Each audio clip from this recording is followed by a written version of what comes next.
அஸ்ஸலாமு அலைக்கும். Welcome to Rihana reality life. இன்றைக்கி நீங்கள் ரிஹானாவோட விலாகில் ஒரு ஹெல்த்தியான ரெசிபி தான் பார்க்க போகிறீங்க. இது வந்து ஸ்நாக்ஸ்னு சொல்லலாம், ஒரு ஹெல்த்தி டிஷ்ஷுன்னு சொல்லலாம். இது வந்து ரொம்பவே சிம்பிளாக சட்டுன்னு எப்படி பண்ணுறது அப்படின்றத இன்றைக்கி நான் உங்களுக்கு சொல்ல போகிறேன். இந்த ரெசிபி குழந்தைங்கள்லேருந்து பெரியவங்க வரைக்கும் எல்லாருமே ரொம்ப லைக் பண்ணி சாப்பிடுவாங்க. அண்ட் ரொம்ப ஹெல்த்தி. மெயினாக இது பெண்களுக்கு ரொம்பவே ஒரு ஹெல்த்தியான டிஷ் அப்படின்னு சொல்லலாம். வாங்க இப்போது நம்ம இதை எப்படி பண்ணலாம் அப்படின்றத நான் உங்களுக்கு சொல்கிறேன்.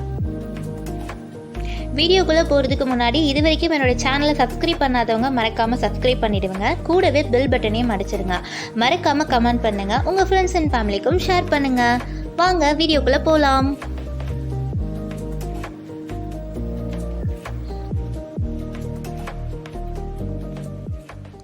இன்றைக்கி நம்ம என்ன ரெசிபி செய்ய போகிறோம்னு பார்த்தீங்கன்னா, நம்ம வந்து ஒரு ஹெல்த்தியான லட்டு தான் பண்ண போகிறோம்.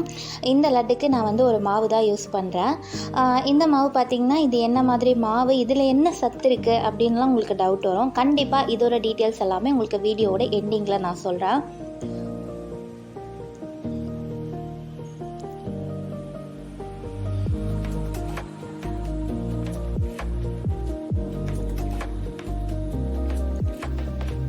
ஸோ இப்போ இந்த லட்டு பண்ணுறதுக்கு தேவையான இன்க்ரீடியன்ஸ்லாம் என்ன அப்படின்னு சொல்லி நம்ம பார்க்கலாம்.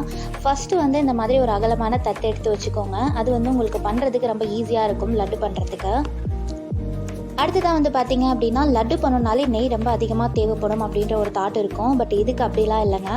நான் இன்றைக்கி உங்களுக்கு 10 ரூபாய் ஜிஆர்பி நெய் பேக்கெட் வச்சு தான் லட்டு எப்படி பண்ணுறதுன்னு செஞ்சு காட்ட போகிறேன். அடுத்து வந்து பார்த்திங்கன்னா, வெல்லத்தை பாகு எடுத்து வச்சுருக்கேன். ஹீட் பண்ணி அதை வந்து ஃபில்ட்ரு பண்ணியுமே எடுத்து வச்சுட்டேன் ரெடியாக. இப்போ நம்ம செய்ய ஸ்டார்ட் பண்ணிடலாம். இப்போ வந்து நான் தட்டில் டப்பாவில் இருக்கிற மாவை ப்ளேஸ் பண்ணிக்கிறேன். நான் வந்து டப்பாவில் இருக்கிற ஃபுல் மாவுமே வந்து தட்டில் ப்ளேஸ் பண்ணல. பாதி வந்து எடுத்து வச்சுட்டு பாதி தான் கொட்டியிருக்கேன். இப்போ இதையுமே வந்து பார்த்திங்கன்னா, நான் வந்து 2 பார்ட்டாக வந்து பிரிச்சுக்கிறேன். மேலே கொஞ்சம் கீழே கொஞ்சம் அப்படின்ட்டு. ஏன்னா நம்ம பாகு வந்து மொத்தமாக போட்டு பிசைஞ்சிடக்கூடாது. அப்படி பண்ணணும் அப்படின்னா நமக்கு வந்து பாதி லட்டு பிடிச்சிட்டு இருக்கும் போதே பேலன்ஸ் இருக்கிற மாவு வந்து பார்த்திங்கன்னா ஹார்டாகிடும், உங்களுக்கு லட்டு பிடிக்க வராது. ஸோ கொஞ்சமாக நீங்கள் பாகை வந்து ஆட் பண்ணி பண்ணால் தான் இது ஒரு கரெக்டான கன்சிஸ்டன்சியில் வரும். இப்போ பாகு வந்து சூடாக இருக்கணுமா அப்படின்னு கேட்டால் கண்டிப்பாக கிடையாது. தாராளமாக பாகு வந்து ஆறியே இருக்கலாம், சூடாகவும் இருக்கலாம், கை பொறுக்கிற அந்த ஒரு மிதமான சூட்லேயும் இருக்கலாம், ஆறியும் இருக்கலாம். இதுக்கு அந்த மாதிரி எந்த பதமும் கிடையாது. பாகோட கன்சிஸ்டன்சியுமே வந்து பார்த்தீங்க அப்படின்னா இனிப்பு இருக்கணும், லைட்டாக ஒரு பிசு தன்மை இருக்கணும். சுகர் வந்து உங்களுக்கு ஏற்ற மாதிரி, சில பேர் ரொம்ப இனிப்பாக சாப்பிடுவாங்க, சில பேர் வந்து இனிப்பு கம்மியாக சாப்பிடுவாங்க. அதுக்கேற்ற மாதிரி நீங்கள் ஆட் பண்ணிக்கலாம். இப்போ ஆல்மோஸ்ட் நம்ம பிசைஞ்சிட்டோம். இப்போ வந்து பார்த்திங்கன்னா கொஞ்சமாக நான் வந்து நெய் ஆட் பண்ணிக்கிறேன் இந்த டைமில். இது என்ன கன்சிஸ்டன்சியில் இருக்கணும் அப்படின்னு வந்து பார்த்திங்கன்னா, ஒரு ஸ்டிக்கி கன்சிஸ்டன்சியில் இருக்கணும். இப்படி நம்ம பிடிக்கிறோம் அப்படின்னா இந்த மாதிரி நமக்கு அது உருண்டையாக வர்றதுக்கு கரெக்டாக இருக்கணும். இப்போ நான் உருண்டை பிடிக்க ஆரம்பிச்சிட்டேன். இப்போ இந்த மாதிரி நான் வந்து லட்டு பிடிக்க ஆரம்பிச்சிட்டேன். ஃபஸ்ட்டு ஒரு பேட்ச் நான் பண்ணி வச்சிட்டேன். இப்போ கொஞ்சமாக இருக்கிற எல்லா மாவும் போட்டு நான் அடுத்த பேட்சும் ரெடி பண்ணுறேன்.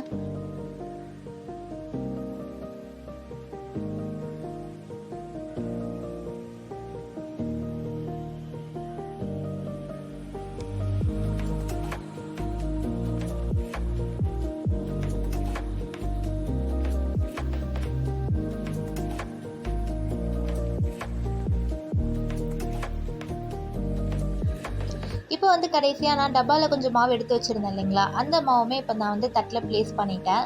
அண்ட் இதையுமே நம்ம லட்டு பண்ணிடலாம் அப்படின்னு சொல்லிட்டு நான் ப்ளேஸ் பண்ணிவிட்டு பாகெல்லாம் ஊற்றி நான் ரெடி பண்ணிகிட்ருக்கேன். ஸோ இந்த மாதிரி பண்ணும்போது நமக்கு வந்து ஈஸியாக இருக்கும் லட்டு பண்ணுறது. இதே நம்ம மொத்த மாவுமே கொட்டிட்டு அதே மாதிரி பாகையுமே ஊற்றிட்டு பண்ணோம் அப்படின்னா நமக்கு அது கரெக்டாக செட் ஆகி வராது. இப்போ லட்டு பண்ணுறதுல ஒரு டிப்ஸ் என்ன அப்படின்னு வந்து பார்த்தீங்க அப்படின்னா, லட்டு இந்த மாதிரி பிசைஞ்சிட்டு நம்ம உருண்டை பிடிக்கிறோம் இல்லைங்களா, ஃபஸ்ட்டு பாக்கு ஊற்றி பிசைஞ்சிக்கிறோம், அதுக்கப்புறம் நெய் கொஞ்சமாக வெட்டிக்கிறோம்.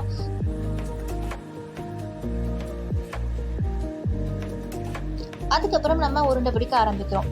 இப்படி உருண்டை பிடிக்கும் போது அந்த உருண்டையை வந்து நம்ம ரொம்ப அழுத்தம் கொடுத்து பிசைஞ்சு வச்சோம் அப்படின்னா ரெட்டு ட்ரை ஆனதுக்கு அப்புறமும் நமக்கு கடிச்சு சாப்பிடும் போது உதிர்ந்து வராமல் இருக்கும். நீங்கள் வந்து பிடிக்கும் போதே ரொம்ப லேஸாக பிடிச்சிங்க அப்படின்னா கடிக்கும் போது அது உங்களுக்கு உதிர்ந்து கொட்ட ஆரம்பிக்கும்.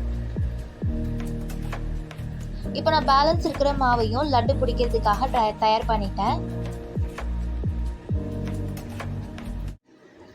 ஃபைனலி லட்டு பண்ணி முடிச்சாச்சு. எனக்கு வந்து பார்த்திங்கன்னா 250 கிராம்ஸ் மாவில் ஒரு 13லேருந்து 14 லட்டு கிடச்சிது. இப்போ நான் வீடியோட ஸ்டார்டிங்கில் இது என்ன மாவு அப்படின்றத வீடியோட எண்டிங்கில் சொல்கிறேன்னு சொல்லியிருந்தேன். இப்போ இந்த மாவு என்ன அப்படின்றத சொல்கிறேன். நம்ம சின்ன வயசில் நம்ம பாட்டியாக இருக்கட்டும், நம்ம அம்மாவாக இருக்கட்டும், நமக்கு சத்து கஞ்சி அப்படின்றது ஒன்று காய்ச்சி கொடுத்துருப்பாங்க. அது அவ்வளோ ஹெல்த்தி. பெண்களுக்கு வந்து பார்த்திங்கன்னா அது அவ்வளோ நல்லது. இப்போ இந்த மாவு கடைகளில் விற்கிறது கிடையாது. இது வந்து பார்த்திங்கன்னா ஒரு 5 விதமான சத்து பொருட்கள் நிறைஞ்ச மாவு தான். கருப்பு உளுந்து, கருப்பு எள்ளு, பார்லி, ஏலக்காய் இந்த மாதிரி பொருட்கள் சேர்ந்த மாவு தான் இது. இந்த மாவு இப்போ கடைகளில் எங்கேயுமே விற்கிறது கிடையாது. இந்த மாவை ப்ராப்பராக க்ளீன் பண்ணி வறுத்து அரைச்சி என்னுடைய சிஸ்டர் தான் சேல் பண்ணிட்டு இருக்காங்க. பெண்களுக்கும் சரி குழந்தைகளுக்கும் சரி இது அவ்வளோ ஹெல்த்தி.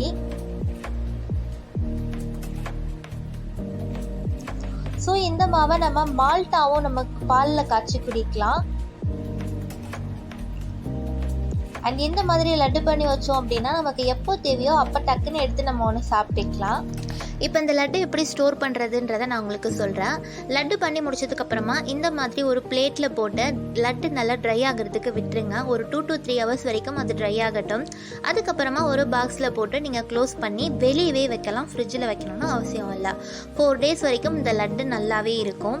நீங்கள் இந்த ப்ராசஸ் பண்ணாமல் நீங்கள் உடனே ஒரு பாக்ஸில் போட்டு க்ளோஸ் பண்ணி வச்சிங்கன்னா ஒரு 2 daysலேயே வந்து பார்த்திங்கன்னா லட்டு மேலே அங்கங்கே ஒயிட் பேச்சஸ் வர ஆரம்பிச்சிரும். 4 daysக்கு அப்புறம் நீங்கள் ஃப்ரிட்ஜில் ஸ்டோர் பண்ணி சாப்பிட்றதுக்கு முன்னாடி ஒரு 10 to 15 minutes முன்னாடி எடுத்து வெளியே வச்சுட்டு அதுக்கப்புறம் டெய்லி சாப்பிட்லாம். இந்த மாவு உங்களுக்கு வேணும்னா கண்டிப்பாக எனக்கு கமெண்ட் பண்ணுங்கள். இதனுடைய ப்ரைஸ், இதனுடைய டீட்டெயில்ஸ் எல்லாமே நான் உங்களுக்கு கொடுக்குறேன். இது வந்து பார்த்திங்கன்னா பெண்கள் குழந்தைங்களுக்கு இடுப்பு வலி, முதுகு வலிக்கு அவ்வளோ ரொம்ப ஹெல்த்தி. அஸ்ஸலாமு அலைக்கும், welcome to Rihana reality life. இன்றைக்கி நீங்கள் ரிஹானாவோட விலாகில் ஒரு ஹெல்த்தியான ரெசிபி தான் பார்க்க போகிறீங்க. இது வந்து ஸ்நாக்ஸ்னு சொல்லலாம், ஒரு ஹெல்த்தி டிஷ்ஷுன்னு சொல்லலாம். இது வந்து ரொம்பவே சிம்பிளாக சட்டுன்னு எப்படி பண்ணுறது அப்படின்றத இன்றைக்கி நான் உங்களுக்கு சொல்ல போகிறேன். இந்த ரெசிபி குழந்தைங்கள்லேருந்து பெரியவங்க வரைக்கும் எல்லாருமே ரொம்ப லைக் பண்ணி சாப்பிடுவாங்க. அண்ட் ரொம்ப ரொம்ப ஹெல்த்தி. மெயினாக இது பெண்களுக்கு ரொம்பவே ஒரு ஹெல்த்தியான டிஷ் அப்படின்னு சொல்லலாம். வாங்க இப்போது நம்ம இதை எப்படி பண்ணலாம் அப்படின்றத நான் உங்களுக்கு சொல்கிறேன். வீடியோக்குள்ளே போகிறதுக்கு முன்னாடி இது வரைக்கும் என்னோடய சேனலை சப்ஸ்கிரைப் பண்ணாதவங்க மறக்காமல் சப்ஸ்கிரைப் பண்ணிவிடுங்க. கூடவே பெல் பட்டனையும் அடிச்சிருங்க. மறக்காமல் கமெண்ட் பண்ணுங்கள். உங்கள் ஃப்ரெண்ட்ஸ் அண்ட் ஃபேமிலிக்கும் ஷேர் பண்ணுங்கள். வாங்க வீடியோக்குள்ளே போகலாம்.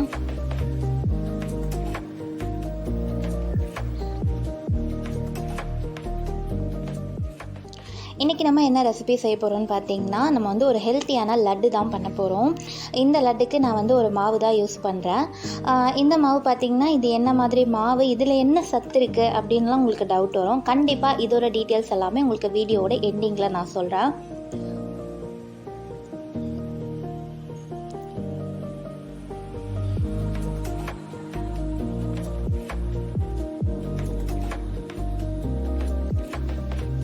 ஸோ இப்போ இந்த லட்டு பண்ணுறதுக்கு தேவையான இன்க்ரீடியன்ஸ்லாம் என்ன அப்படின்னு சொல்லி நம்ம பார்க்கலாம். ஃபஸ்ட்டு வந்து இந்த மாதிரி ஒரு அகலமான தட்டை எடுத்து வச்சுக்கோங்க. அது வந்து உங்களுக்கு பண்ணுறதுக்கு ரொம்ப ஈஸியாக இருக்கும் லட்டு பண்ணுறதுக்கு. அடுத்ததான் வந்து பார்த்திங்க அப்படின்னா, லட்டு பண்ணணுனாலே நெய் ரொம்ப அதிகமாக தேவைப்படும் அப்படின்ற ஒரு தாட் இருக்கும். பட் இதுக்கு அப்படிலாம் இல்லைங்க. நான் இன்றைக்கி உங்களுக்கு 10 ரூபாய் ஜிஆர்பி நெய் பேக்கெட் வச்சு தான் லட்டு எப்படி பண்ணணும்னு செஞ்சு காட்ட போகிறேன். அடுத்து வந்து பார்த்திங்கன்னா வெல்லத்தை பாகு எடுத்து வச்சுருக்கேன். ஹீட் பண்ணி அதை வந்து ஃபில்ட்ரு பண்ணியுமே எடுத்து வச்சுட்டேன் ரெடியாக. இப்போ நம்ம செய்ய ஸ்டார்ட் பண்ணிடலாம். இப்போ வந்து நான் தட்டில் டப்பாவில் இருக்கிற மாவை ப்ளேஸ் பண்ணிக்கிறேன். நான் வந்து டப்பாவில் இருக்கிற ஃபுல் மாவுமே வந்து தட்டில் ப்ளேஸ் பண்ணல. பாதி வந்து எடுத்து வச்சுட்டு பாதி தான் கொட்டியிருக்கேன். இப்போ இதையுமே வந்து பார்த்திங்கன்னா நான் வந்து 2 பார்ட்டாக வந்து பிரிச்சுக்கிறேன். மேலே கொஞ்சம் கீழே கொஞ்சம் அப்படின்ட்டு. ஏன்னா நம்ம பாகு வந்து மொத்தமாக போட்டு பிசைஞ்சிடக்கூடாது. அப்படி பண்ணணும் அப்படின்னா நமக்கு வந்து பாதி லட்டு பிடிச்சிட்டு இருக்கும் போதே பேலன்ஸ் இருக்கிற மாவு வந்து பார்த்திங்கன்னா ஹார்டாகிடும், உங்களுக்கு லட்டு பிடிக்க வராது. ஸோ கொஞ்சம் கொஞ்சமாக நீங்கள் பாகை வந்து ஆட் பண்ணி பண்ணால் தான் இது ஒரு கரெக்டான கன்சிஸ்டன்சியில் வரும். இப்போ பாகு வந்து சூடாக இருக்கணுமா அப்படின்னு கேட்டால் கண்டிப்பாக கிடையாது. தாராளமாக பாகு வந்து ஆறியே இருக்கலாம், சூடாகவும் இருக்கலாம், கை பொறுக்கிற அந்த ஒரு மிதமான சூட்லேயும் இருக்கலாம், ஆறியும் இருக்கலாம். இதுக்கு அந்த மாதிரி எந்த பதமும் கிடையாது. பாகோட கன்சிஸ்டன்சியுமே வந்து பார்த்தீங்க அப்படின்னா இனிப்பு இருக்கணும், லைட்டாக ஒரு பிசுபிசுப்பு தன்மை இருக்கணும். சுகர் வந்து உங்களுக்கு ஏற்ற மாதிரி, சில பேர் ரொம்ப இனிப்பாக சாப்பிடுவாங்க, சில பேர் வந்து இனிப்பு கம்மியாக சாப்பிடுவாங்க. அதுக்கேற்ற மாதிரி நீங்கள் ஆட் பண்ணிக்கலாம். இப்போ ஆல்மோஸ்ட் நம்ம பிசைஞ்சிட்டோம். இப்போ வந்து பார்த்திங்கன்னா கொஞ்சமாக நான் வந்து நெய் ஆட் பண்ணிக்கிறேன் இந்த டைமில். இது என்ன கன்சிஸ்டன்சியில் இருக்கணும் அப்படின்னு வந்து பார்த்திங்கன்னா ஒரு ஸ்டிக்கி கன்சிஸ்டன்சியில் இருக்கணும். இப்படி நம்ம பிடிக்கிறோம் அப்படின்னா இந்த மாதிரி நமக்கு அது உருண்டையாக வர்றதுக்கு கரெக்டாக இருக்கணும். இப்போ நான் உருண்டை பிடிக்க ஆரம்பிச்சிட்டேன். இப்போ இந்த மாதிரி நான் வந்து லட்டு பிடிக்க ஆரம்பிச்சிட்டேன். ஃபஸ்ட்டு ஒரு பேட்ச் நான் பண்ணி வச்சிட்டேன். இப்போ கொஞ்சம் கொஞ்சமாக இருக்கிற எல்லா மாவும் போட்டு நான் அடுத்த பேட்சும் ரெடி பண்ணுறேன்.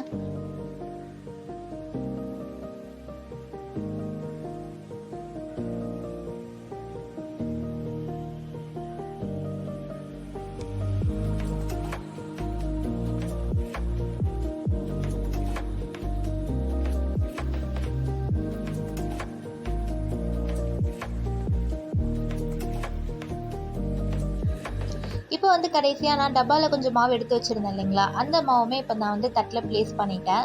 அண்ட் இதையுமே நம்ம லட்டு பண்ணிடலாம் அப்படின்னு சொல்லிட்டு நான் ப்ளேஸ் பண்ணிவிட்டு பாகெல்லாம் ஊற்றி நான் ரெடி பண்ணிகிட்ருக்கேன். ஸோ இந்த மாதிரி பண்ணும்போது நமக்கு வந்து ஈஸியாக இருக்கும் லட்டு பண்ணுறது. இதே நம்ம மொத்த மாவுமே கொட்டிட்டு அதே மாதிரி பாகையுமே ஊற்றிட்டு பண்ணோம் அப்படின்னா நமக்கு அது கரெக்டாக செட் ஆகி வராது. இப்போ லட்டு பண்ணுறதுல ஒரு டிப்ஸ் என்ன அப்படின்னு வந்து பார்த்தீங்க அப்படின்னா, லட்டு இந்த மாதிரி பிசைஞ்சிட்டு நம்ம உருண்டை பிடிக்கிறோம் இல்லைங்களா, ஃபஸ்ட்டு பாக்கு ஊற்றி பிசைஞ்சுக்கிறோம், அதுக்கப்புறம் நெய் கொஞ்சமாக வெட்டிக்கிறோம்.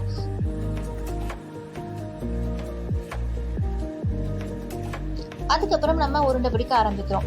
இப்படி உருண்டை பிடிக்கும் போது அந்த உருண்டையை வந்து நம்ம ரொம்ப அழுத்தம் கொடுத்து பிசைஞ்சு வச்சோம் அப்படின்னா ரெட்டு ட்ரை ஆனதுக்கு அப்புறமும் நமக்கு கடிச்சு சாப்பிடும் போது உதிர்ந்து வராமல் இருக்கும்.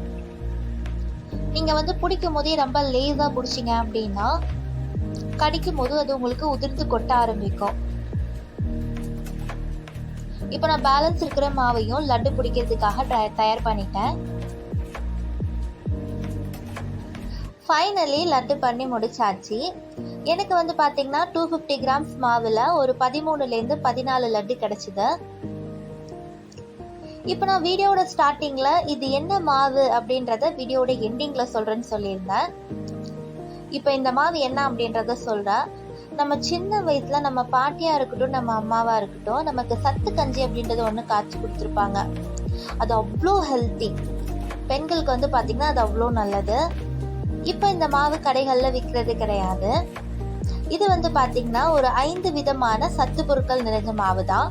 கருப்பு உளுந்து, கருப்பு எள்ளு, பார்லி, ஏலக்காய் இந்த மாதிரி பொருட்கள் சேர்ந்த மாவு தான் இது. இந்த மாவு இப்போ கடைகளில் எங்கேயுமே விற்கிறது கிடையாது. இந்த மாவை ப்ராப்பராக கிளீன் பண்ணி வறுத்து அரைச்சி என்னுடைய சிஸ்டர் தான் சேல் பண்ணிட்டு இருக்காங்க. பெண்களுக்கும் சரி குழந்தைகளுக்கும் சரி இது அவ்வளோ ஹெல்த்தி.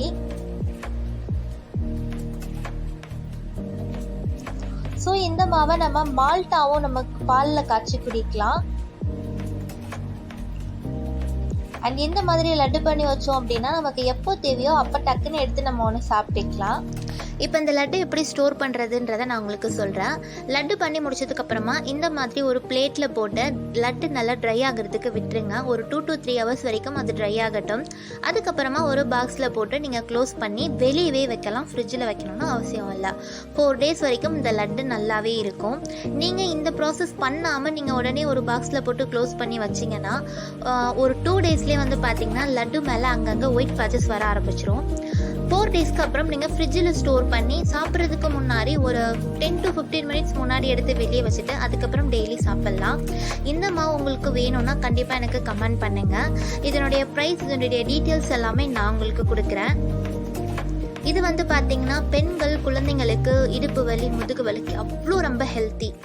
நல்லா ட்ரை ஆனதுக்கப்புறம் நான் இந்த மாதிரி ஒரு கண்டெய்னரில் லட்டை ஸ்டோர் பண்ணி வச்சுட்டேன். நான் இன்றைக்கி உங்ககிட்ட ஷேர் பண்ண இந்த இன்ஃபர்மேஷன் உங்களுக்கு ரொம்ப யூஸ்ஃபுல்லாக இருக்கும்னு சொல்லி நான் நம்புகிறேன். தொடர்ந்து என்னுடைய சேனலுக்கு உங்கள் சப்போர்ட்டை கொடுங்க. எல்லோரும் ஹெல்த்தியாக சாப்பிடுங்க, ஹாப்பியாக இருங்க. அஸ்ஸலாமு அலைக்கும்.